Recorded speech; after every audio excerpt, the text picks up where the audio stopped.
liefde en respek.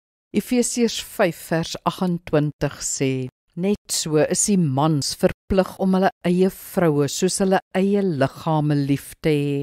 Wie sy eie vrou liefhet, het homself lief.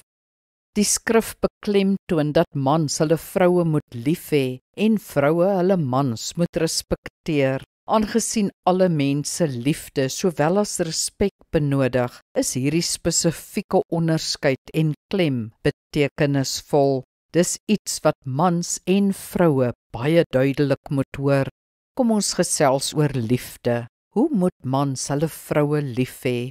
Die volgende mag help. Eerstens, deur bedagsaamheid. Vroue moet kan sien dat mans hulle behoeftes ken en moeite doen om daarvoor voorsiening te maak. En vroue moet vir hulle mans sê wat hulle behoeftes is. Tweedens, deur spesiale behandeling. Vroue waardeer om bederf te word. Dit wys dat mans aan hulle dink. En derdens, deur versorging en beskerming. Vroue wil veilig voel en kan vertrou. Wees dus verantwoordelik, wees betroubaar en wees aan haar kant.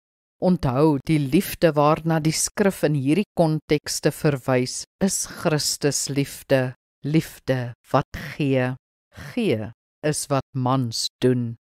Kom ons bid saam. Hemelse Vader, help my om my vrou en haar behoeftes te verstaan.